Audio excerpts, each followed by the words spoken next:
Baik, selamat siang bagi kita semua. Bagaimana kabar? Baik, Pak. Kita masih menunggu satu orang lagi yang belum masuk ya. Si Trivin ya. Oh, di Trivin sudah ya. Siapa yang belum?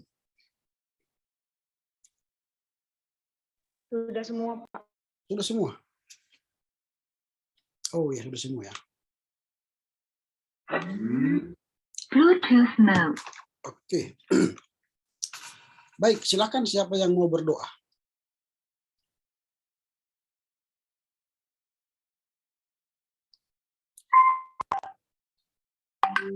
Silakan.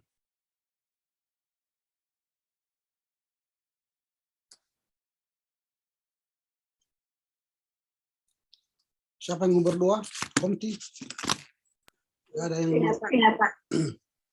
Mari kita satukan hati kita buat Tuhan, kita berdoa. Kami mengucap syukur kembali kepadamu ya Tuhan atas berkat-Mu, kasih karunia-Mu, sehingga kami pada saat ini bisa ada karena berkat-Mu ya Bapak. Bapak, sebentar kami akan memulai proses belajar mengajar kami, kiranya Kau memberkati dari awal sampai akhir. Kiranya apa yang disampaikan oleh dosen kami bisa menjadi bekal bagi masa depan kami yang cerah Bapak. Harapan dan cita-cita kami serahkan di dalam tangan pengasihan-Mu ya Bapak. Terima kasih Bapak, kami berdoa melalui nama Tuhan Yesus Kristus dan mengucap syukur. Amin. Amin. Baik, mohon maaf tadi karena terlambat kita masuk ya, dalam waktu setengah jam lebih ya, karena tadi ada rapat tim rencana strategis STT Abisana Medan. Lalu saya harus pulang ke rumah mengajar kuliah ini. Tadi rapatnya di kampus. Nah, kalau di kampus tadi kita onsite bisa tepat waktu, tapi karena saya harus ke rumah lagi, nah maka terlambat. Kalau di kampus nanti kuliahnya, saya ribut nanti di ruangan dosen itu mengajar. Ada ruang dosen A tuh, dosen B, dosen C, sama-sama mengajar online, jadi nanti kedengaran suara masing-masing. Sehingga saya harus pulang ke rumah. Yang kedua, mengapa ada kuliah daring lagi? Itu karena laporan Bapak Asrama dan juga Waket 3 bahwa mahasiswa yang tinggal di asrama mengalami demam, ada yang flu batuk, dan mereka memang belum diindikasikan apakah mereka kena COVID, tetapi menjaga kenyamanan mahasiswa dan baik mahasiswa yang di dalam dan yang di luar, maka diputuskanlah supaya daring. Dan kemudian meningkatnya angka COVID juga di beberapa kota, termasuk di Medan, sehingga kita off-kan dulu untuk kuliah onsite. Yang di asrama tetap onsite, tetapi yang di luar asrama itu online. Itu sebabnya kita kembali online. Begini ya, waktunya 2 bulan. Jadi mulai Februari, Maret. Nanti April kita akan kembali onsite. Oke. Materi kita hari ini lanjutan dari yang kemarin. Kalian sudah punya bukunya kan? Sudah pegang bukunya? Bukunya Wenham. Dalam buku Wenham itu kita akan masuk pada kata indikatif bagi luo. Jadi kata indikatif bagi luo itu halaman 8 ya. Halaman 5. Halaman 5. Nah, sebelum kita menjelaskan ini, saya ingin beberapa penjelasan lain tambahan akan saya berikan kepada kita bahwa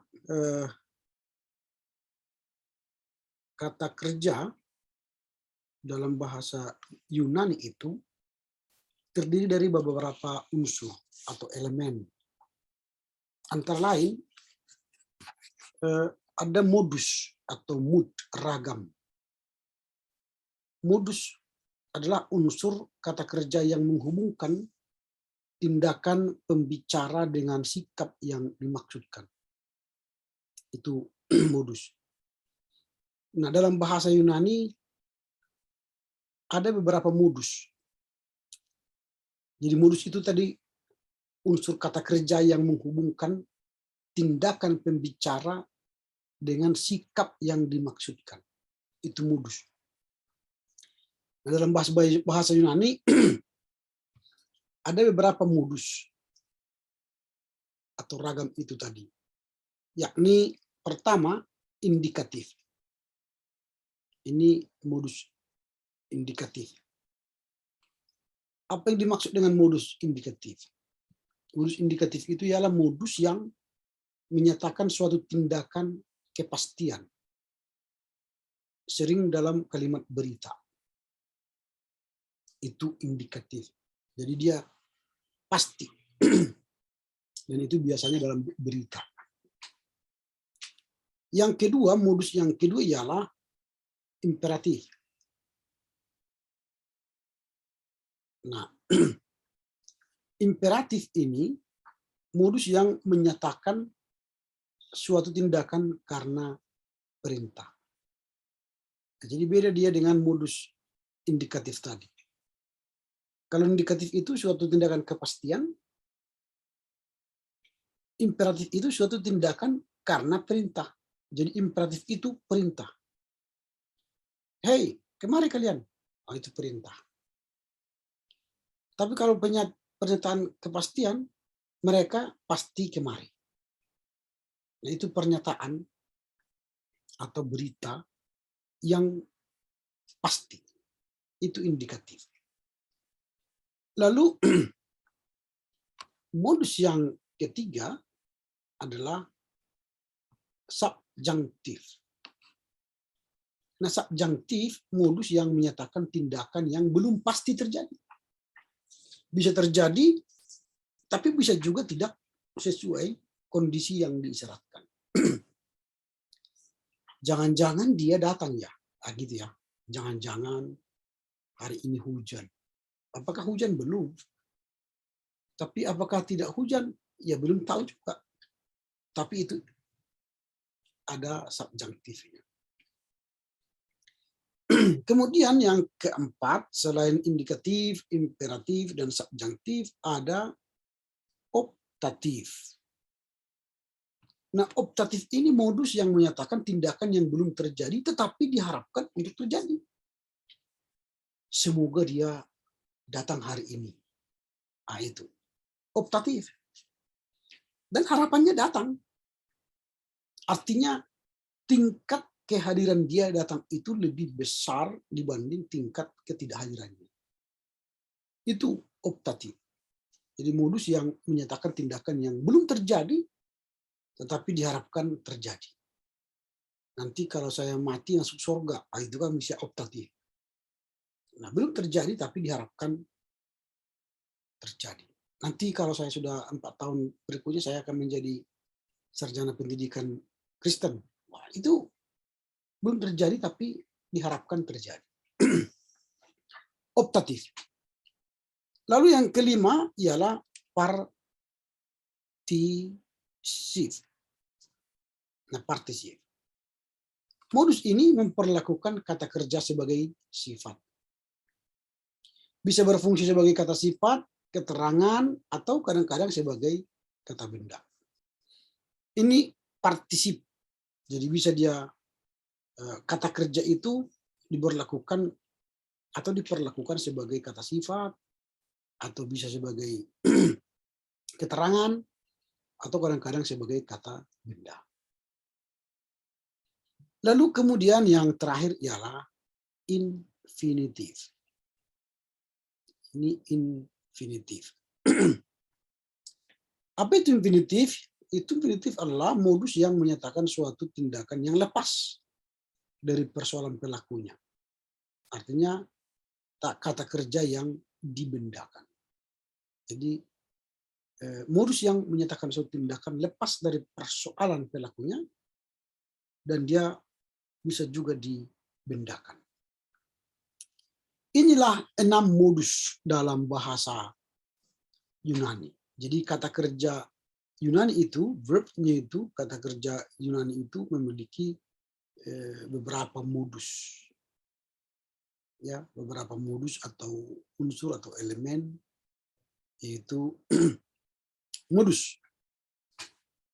Jadi elemen pertama dari kata kerja bahasa Yunani itu ialah modus. Itu elemen pertamanya ya.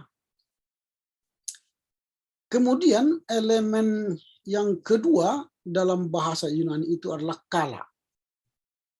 Kala itu bicara tenses atau waktu. Tense atau waktu. Jadi kata kerja itu terdiri dari beberapa elemen dalam bahasa Yunani.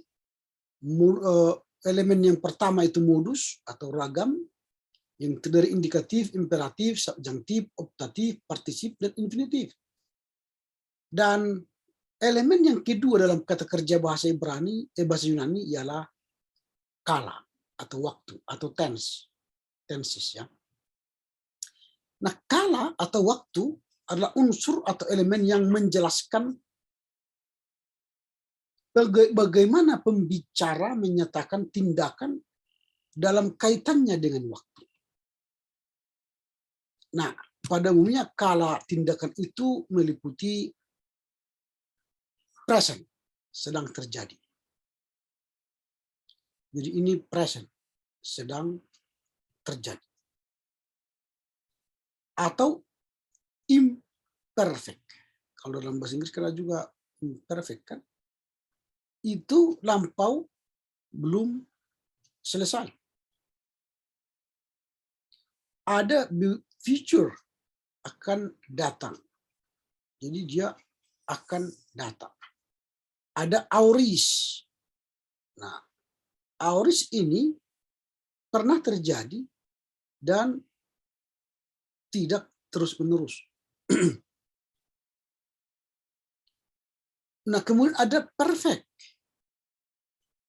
Perfect telah terjadi, ada akibatnya terasa sampai sekarang. Artinya dia berefek. Kalau auris tadi terjadi tidak terus-menerus, tentu tidak ada efek. Dan ada juga flu perfect. Flu perfect ini terjadi, ada akibatnya yang sudah dirasakan pada masa lampau. Jadi bukan masa sekarang. Jadi tidak sampai dia pada perasaan masa sekarang. Nah, itu tindakan-tindakan kala dalam bahasa Yunani. Jadi itu ya, yang pertama unsur dalam bahasa Yunani, kata kerja dalam bahasa Yunani itu harus diingat dia ada modus. Modusnya. Modusnya tadi dijelaskan di sini indikatif, imperatif, subjunktif, optatif, partisip, infinitif.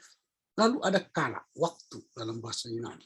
Waktu itu ada present, ada imperfect, ada future, ada auris, ada perfect, dan ada pluperfect.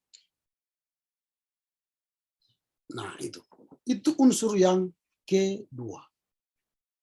Unsur yang ketiga dalam kata kerja bahasa Yunani adalah diatesis. Diatesis ini ialah voice. Jadi diatesis ini bicara soal suara. Gitu ya. Diatesis. Nah, diatesis adalah unsur atau elemen dari kata kerja yang menjelaskan antara tindakan dengan pelaku tindakan itu.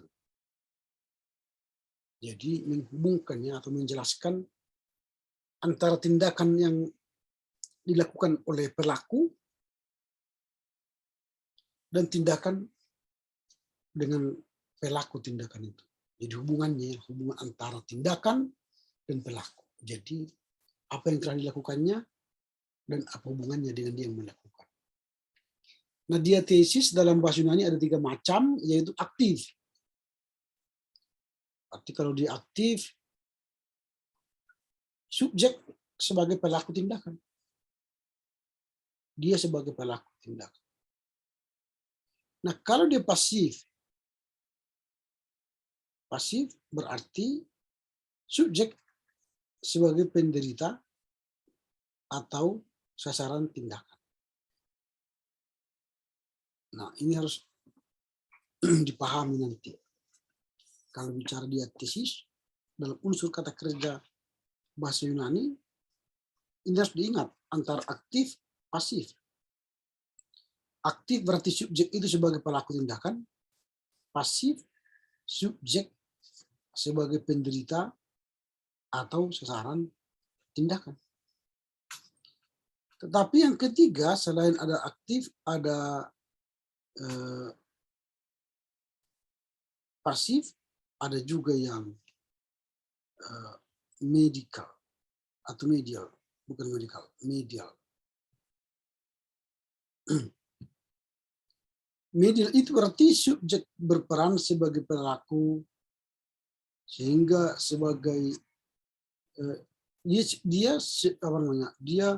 berperan sebagai pelaku sekaligus sebagai penderita tindakan. Dia sekaligus berperan sebagai pelaku, tapi sekaligus dia penderita tindakan. Biasanya berbentuk pasif, tetapi arti lebih dekat pada aktif. Itu unsur yang ketiga dalam bahasa Yunani, dalam kata kerja bahasa Yunani. Yang pertama tadi soal modus, yang berisikan 6 modusnya: indikatif, imperatif, subjunktif, optatif, partisip, infinitif. Lalu yang kedua bicara soal kala. Kata kerja itu bicara soal kala, maka kita akan bicara nanti kata itu, kita akan urai nanti kata itu apakah bentuk present, imperfect, future, aorist, perfect, dan pluperfect. Nah itu. Baru secara diatis ada aktif, ada pasif, ada medial. Dan kemudian ada unsur berikutnya ialah jumlah atau numerical atau number. Ini jumlah. Yang dimaksud dengan jumlah dalam kata kerja ini adalah menyatakan jumlah kualitatif dari subjek dan pelaku. Jumlah dalam kata kerja antara lain tunggal, singular, garis penghubung hanya satu.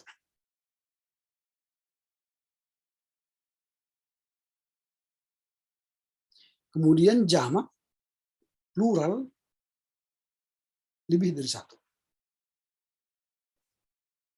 Nah, jadi nanti akan kita lihat itu dalam kata-kata, apakah dia bentuk kata kerja itu tunggal atau plural atau jamak. Nanti kan kalau kata saya tunggal, kalau kata kami jamak, kalau kata engkau jamak, tapi kalau kalian jamak. Nah, itu nanti yang akan kita bedakan, jumlah. Jadi siapa yang bicara dengan kita, lalu dia menggunakan kata tunggal, berarti dia personal. Tapi kalau dia menggunakan kata jamak, berarti dia datang dari banyak orang. Nah, itu jumlah unsur dalam kata Yunani. Kemudian ialah person, orang. Dalam bahasa Yunani, person, orang.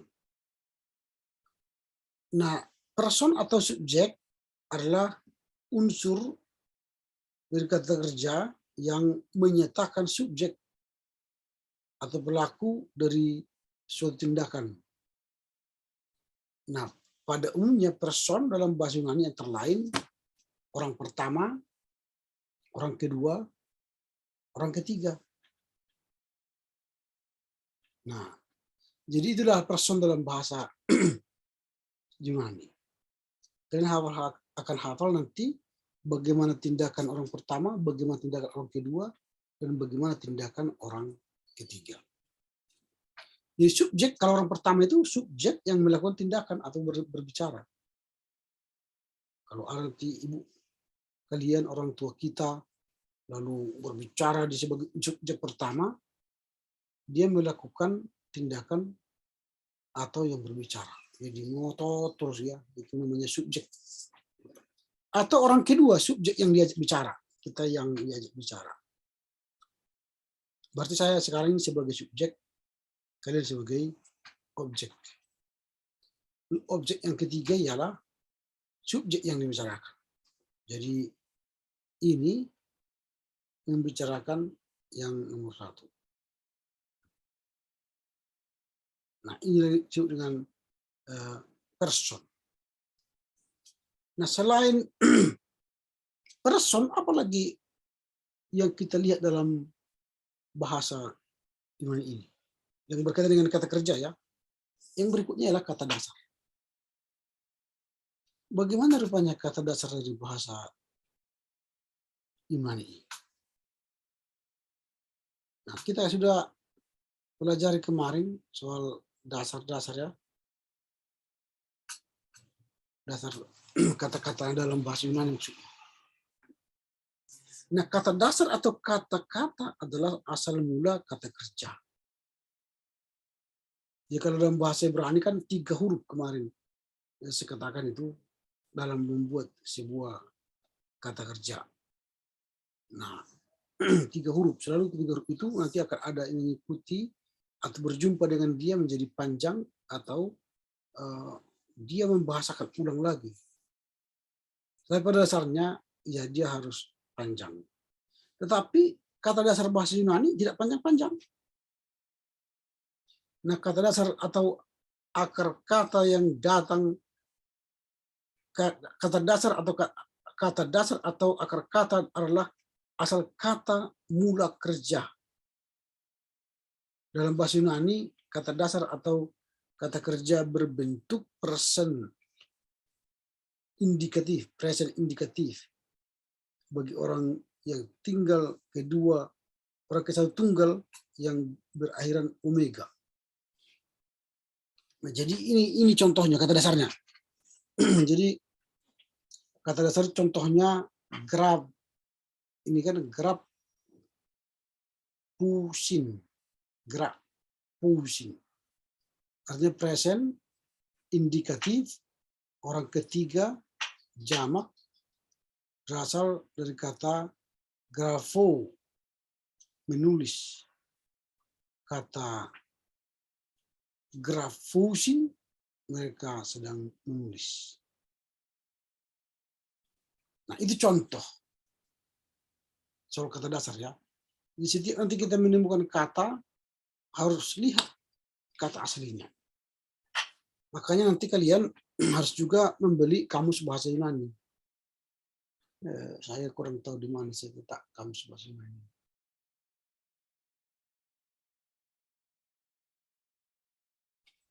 Ya, tahu ini cara nanti.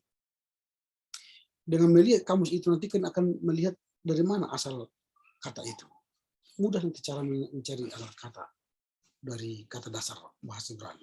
Jadi itu, tapi yang jelas nanti kita akan mempelajari soal kata dasar.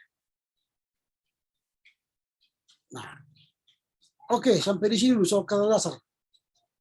Ada pertanyaan? Ada 7 komponen atau apa namanya yang melekat dalam kata kerja bahasa Ibrani, bahasa Yunani. Ya, ada beberapa yang melekat itu. Yang pertama modus, yang kedua kala, yang ketiga diatesis, yang keempat jumlah atau number, yang kelima person, yang keenam ya kata dasar. Jadi 6. Jadi 6 yang harus diperhatikan dalam rangka mengerti, membaca, menulis bahasa Yunani.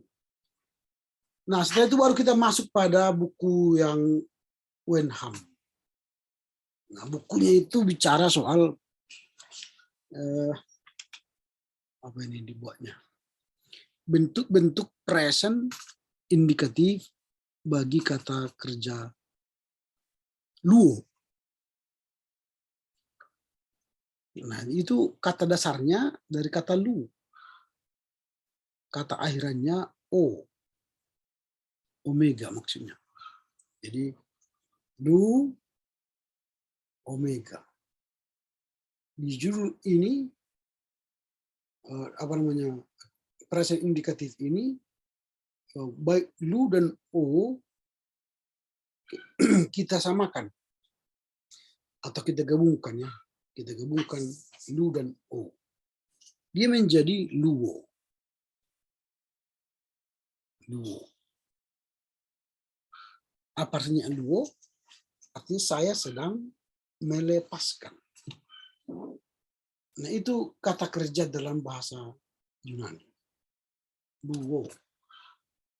Orang pertama tunggal maskulin. Ya, harus kali cari artinya kata-kata itu dalam leksikon atau dalam menguraikan satu persatu huruf itu. Harus bisa. Nah, jadi kalau untuk tunggal, dia tadi kata dasarnya lu, maka akhirannya o, ais, e. Jadi kalau luo, orang pertama tunggal, kalau lu, ais, itu namanya engkau sedang menempatkan, sedang melepaskan. Kemudian lu, luwei, ia sedang mengalami. Atau ia sedang melepaskan. Ia sedang melepaskan. Jadi luo, luweis, luwei, artinya saya sedang melepaskan, engkau sedang melepaskan, ia sedang melepaskan. Nah, ini harus dihafal. Luo, luweis, luwei. Orang pertama tunggal, luo. Orang kedua tunggal, luo, luweis. Orang ketiga tunggal, luwei. Ya, luwei. Nah, ini bukan konjugasi, deklinasi ya. Deklinasi untuk kata kerja. Lu atau luo. Itu untuk orang pertama, tunggal. Sekarang jamak. Itulah keunikan bahasa ini. Ada jamaknya, ada yang sendiri atau tunggal. Jamaknya apa?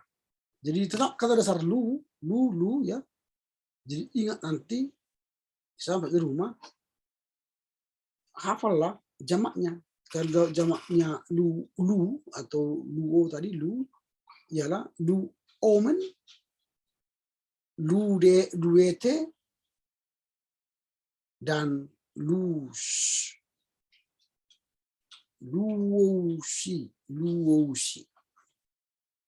Jadi kalau lumen kami sedang melepaskan. Nah, kalau luete kalian sedang melepaskan. Jadi kalau untuk jamaknya lu itu menjadi luousin.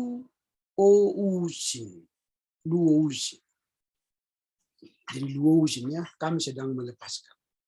Jadi kalau luomen, kami artinya banyak sedang melepaskan. Kalau lu ete berarti dia orang ketiga tunggal jamak, orang ketiga jamak mengadakan pelepasan. Lalu kalau dikatakan luosin, itu artinya kita semua sedang dibebaskan. Nah, ini dulu sampai di sini dulu pengantar soal kata kerja dalam bahasa Yunani. Ini kata kerja indikatif ya, bentuk-bentuk indikatif bagi kata kerja Yunani. Nah, ada kira-kira pertanyaan sampai di sini dulu? Ada?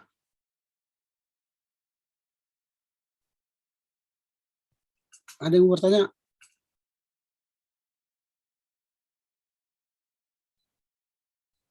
Udah bisa diucapkan. Satu persatu nanti saya suruh nih. Coba kita tes ya. Nanti dibaca ya. Di tes nanti ini saya baca dulu sendiri ya. luo, ini kan luo, luweis, luwei, lumen, luomen, ya luomen, luwete, luwousin, luwousin. Ini bisa luwousi tapi bisa diluwusin sama saja. Ini ini biasanya et epsilonnya eta epsilon. Jadi dihafal lah. Luo, luweis, luwei, luomen, luwete, luwousi. Oke ya. Artinya saya sedang melepaskan, engkau sedang melepaskan, ia sedang melepaskan, itu jamak tunggal. Lalu jamaknya kami sedang melepaskan, kalian sedang melepaskan, dan mereka sedang melepaskan.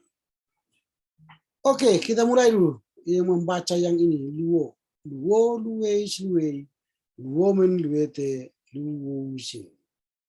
Nanti cara menghafalnya begitu. Nanti ingat-ingat itu. Kalau disuruh nanti kalian konjugasikan dulu kata ini, kalian bisa. Bukan mengkonjugasi, tapi bisa kalian mendeklamasinya. Bukan deklamasi, ya deklamasi. Oke, saya mulai dari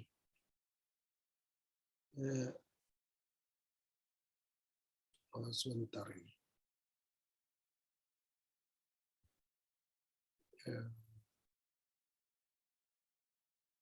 Dari siapanya?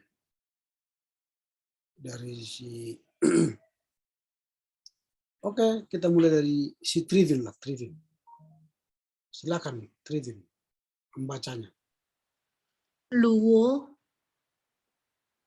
luwes, luwe, luwemen,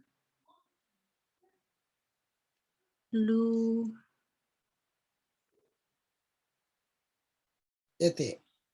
luete, Luwousin. luosin, Luo, ya, luo, luo, usin. usin, Ya, luwousin. Jadi bukan luwei kan, luweis. Ini es kan, luweis. Luwei, luwei. Luomen, luomen. Luwete, luwousin. Luwousin. Oke, bagus.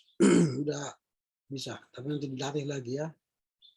Kemudian silakan diminta. Luo, luwes, luwe, luemen, luoemen, luete, luosin, luousin. Oke, di sini yang sering masih belum pas. Luweis, lueis, luei, eis, lueis. Waktu luei, luei, luei. Oke ya, bagus. Trivin sekarang Nirwana.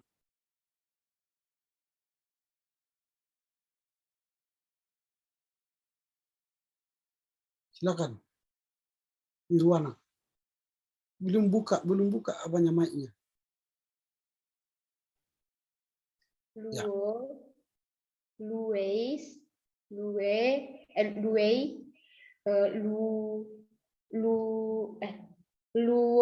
luomen, luete,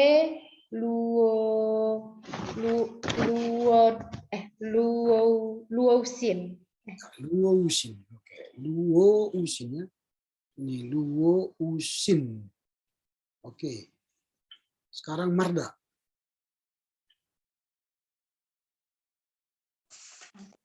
Luo, lues, loe, loemen, loete, loesin. Jadi lueis ya, lueis, lueis. Ini lueis. Ya, lueis. Luwei, luwei. Luomen, luomen, omen. Luete, ete, luete.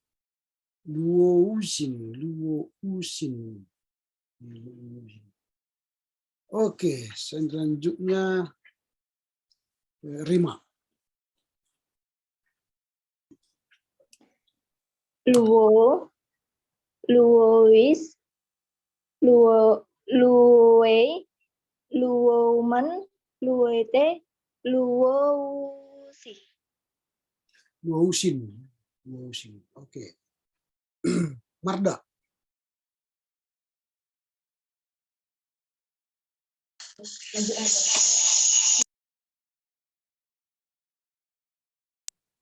Sudah sih, Pak. Sudah Marda tadi. Siapa yang belum? Trivin ya, Trivin. Saya, Pak. Susan, Pak.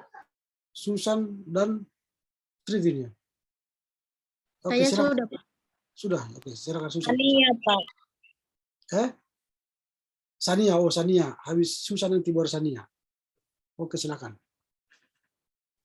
Luo, lueis, luei, luoman, luete, luosi.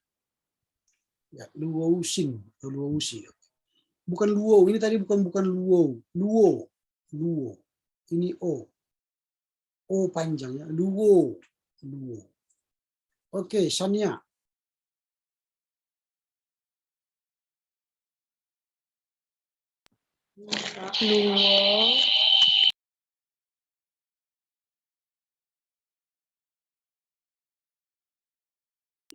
Luo, luo, lues, lue, luemen, luete, luosin.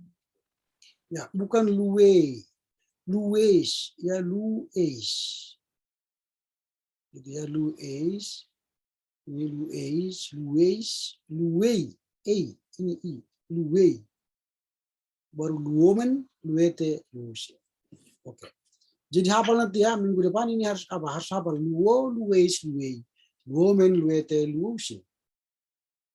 Kan harus dihafal nanti. Ini lebih mudah daripada menghafal bahasa Ibrani kemarin. Jadi ini lebih mudah.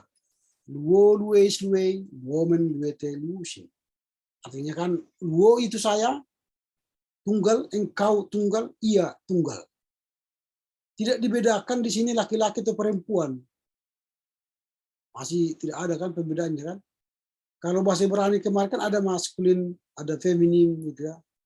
Kalau di sini tidak ada. Jamak pun begitu. Nah, jadi tidak ada dibedakan laki-laki, perempuan dan neuter ya. Jadi luomen, luete, luosin, kami jamak, kalian jamak, mereka jamak. Oke, kita lanjutkan ya kalau sudah tamat itu.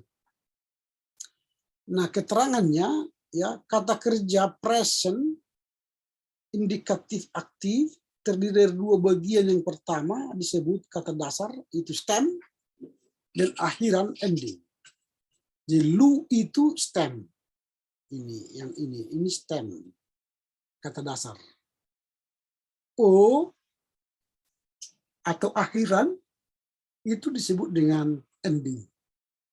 Akhiran atau ending. Jadi akhiran atau ending yang kedua ya, akhiran atau ending yang berubah-ubah itu yang menentukan subjek pelaku. Jadi subjeknya akan melihat perubahan pada endingnya. Jadi akhir ending yang berubah itu yang menentukan subjek. Jadi orang pertama, orang kedua, ketiga tunggal, atau orang pertama, kedua, tiga jamak.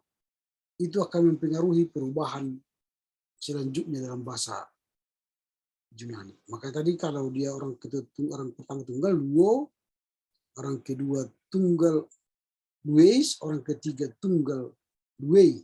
Kalau dia jamak luete untuk saya, baru untuk mereka luete. Kalau untuk saya luomen, kalau untuk mereka kalian luete, dan untuk mereka itu luosi. Itu harus dihafal.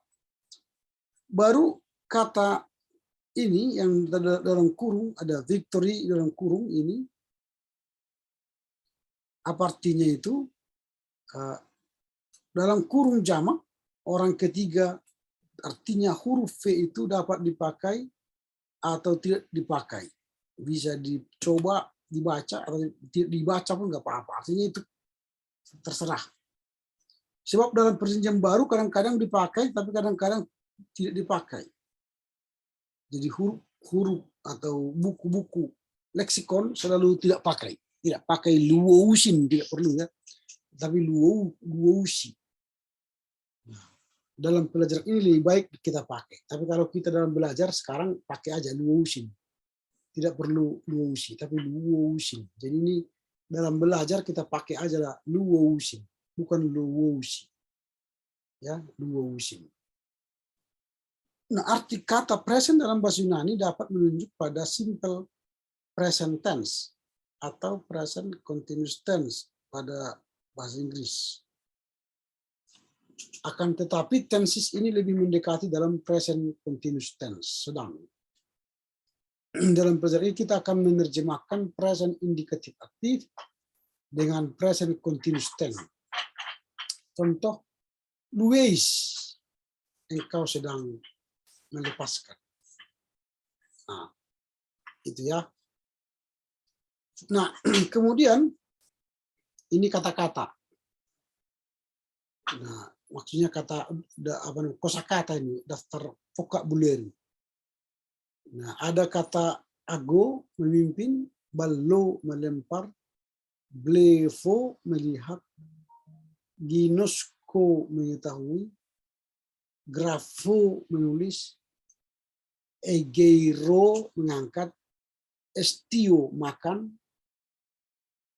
ini heurisko menemui, ini eho mempunyai. Baru ada terafewo menyembuhkan, ada krino mengadili, ada lambano mengambil, menerima, ada lego kata berkata mengatakan, ada luo tadi melepaskan, ada meno tinggal berdiam tetap, ada pempo mengirim, ada sojo menyelamatkan, ada didasko mengajar. Ini bisa nanti dihafal-hafal ini kosakata ini. Nah, kemudian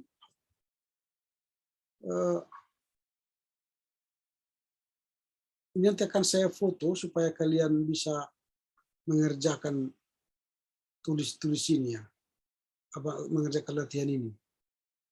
Kalau kalian menerjemahkan ini ke bahasa Indonesia sudah bisa ya. Terlampau cepat ya. Nanti terlampau cepat ya kalau saya suruh kalian menerjemahkan sekarang. Misalnya ini kan semua sudah ada di sini nih, dari sini. Kata-kata yang dari atas ini semua ini. Tapi kan saya katakan tadi, kan dikatakan di sini semua ending, ini kan semua ending atau akhiran berubah-ubah ditentukan oleh subjek pelaku. Ini kan. Nah, contoh misalnya ini kata exhaustion. Exhaustion. Apa itu exhaustion? Oh, di sini tidak ada exhaustion ya. Sehingga tidak kalian mengerti. Oke, ini adalah egeiromen. Egeiromen. Egeiromen. Oh, di sini juga enggak ada ya. Oh, ini egeiro ini. Egeiro. Itu kan mengangkat kan. Lalu egeiromen. Ini akhirannya apa? Omen. Akhirannya omen. Nah, kalau kita lihat ke sini, omen itu berarti ini kan. Dia orang pertama jamak. Jadi berarti kita atau kami. Di egeiromen, ini kan egeiromen mengangkat, kami mengangkat. Ini. Kami sedang mengangkat egeiromen. Kami. Jadi lihat nanti selalu akhiran-akhiran ini. Usin, eis, usin, ete, usin, itu. Jadi akhiran itu ialah pelaku, itu pelaku. Di setiap kalau bahasa Yunani itu gampang mencari pelakunya. Lihat akhirannya. Karena itu tadi, ini akhirannya kan itu pelaku. Luo, orang pertama tunggal. Eis, orang kedua tunggal. Ei, orang ketiga tunggal. Lalu kalau dia omen, orang pertama jamak. Eite, orang kedua jamak. Dan luosin, orang ketiga jamak. Jadi akhiran itu menentukan subjek. Akhiran itu menentukan siapa pelaku. Subjek itu siapa pelaku. Nah itu contoh. Nah kemudian contoh misalnya ini. Grafo. Grafo. Nah ada di sini grafo. Duanya. Ya enggak ada ya. Atau ini. Ginosko. Ini dibuatnya ginoskomen.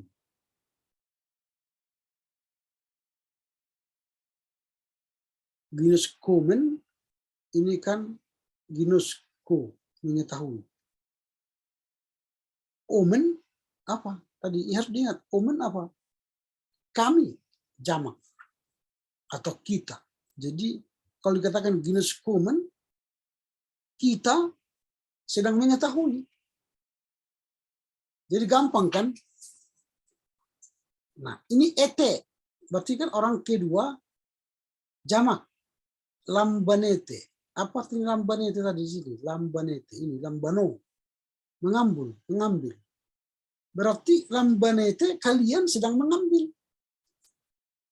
Lambanete. Nah, tapi kalian cobalah nanti menerjemahkan ini ya. Yang ada dalam ini, dalam ada ini aja. Kata-katanya yang ada dalam kosakata ini. Kalau tidak ada, tahu saya terjemahkan. Tapi kalau ada misalnya kalian punya kamus bahasa Yunani, terjemahkan aja. Nanti ini saya kirim ke kalian. Ini. Supaya kalian kerjakan. Ya. Ini nanti bisa kalian hafal-hafal. Kalian kerjakan nanti setelah ini sebentar biar saya kirim sama kalian ya.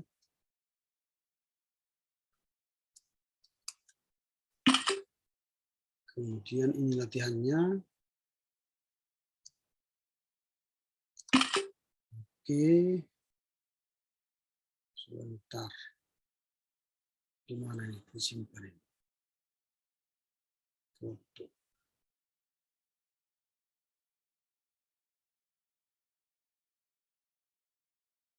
Oh ini. Sebentar ya. Biar saya kirim ke kalian nanti di rumah dikerjakan, ditulis tangan, dimasukkan ke apa ya, baru dikirim ke saya. Karena ini bagian dari apa kalian nanti ya, bagian dari penyelesaian kalian ya, tugas pribadi ya. Sebentar saya kirim dulu.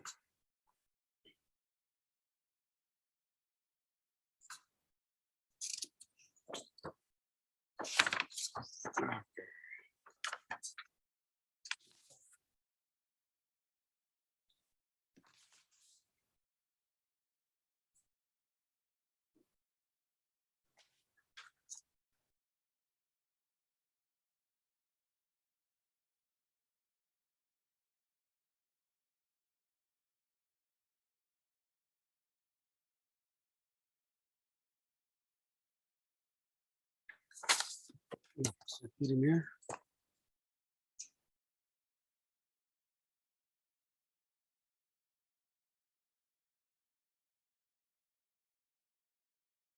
Wah, lambat sinyal di sini. Nah, sebelum ini apa sinyalnya bagus? Ada pertanyaan sampai di sini? Ada kira-kira yang mau bertanya?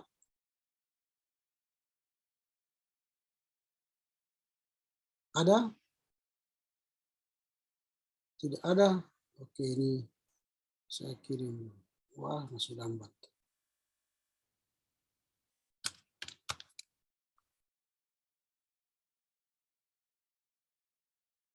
Ini masih lambat ya.